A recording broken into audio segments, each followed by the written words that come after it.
See, when the noise was made, I also thought there's some very serious issue which is there.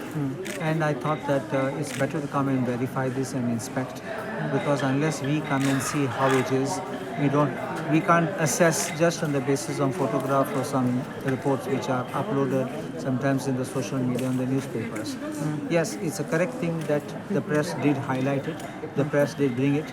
But when I spoke to the director of art and culture, he told me two things. One is that the work is still being done by the PWD. They are not handed over the charge to the Directorate of Art and Culture. And number two, that this was a hose pipe which was opened, which brought in water gushing out, and that is how the water came through.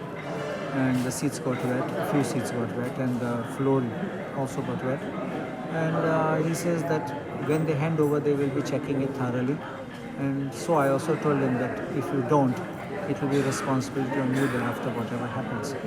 But I also know one thing, that there will be a warranty or a guarantee clause of the contractor who executes the work, so he can be hauled up.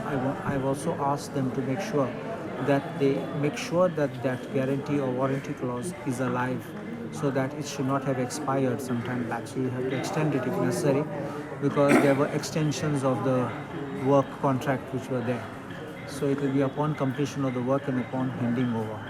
So I think that when the Department of Art and Culture takes over this building, then it will be their responsibility. We will look at it at that time, how the entire structure has been handed over and how it will be made functional, useful, and free from all these kind of problems.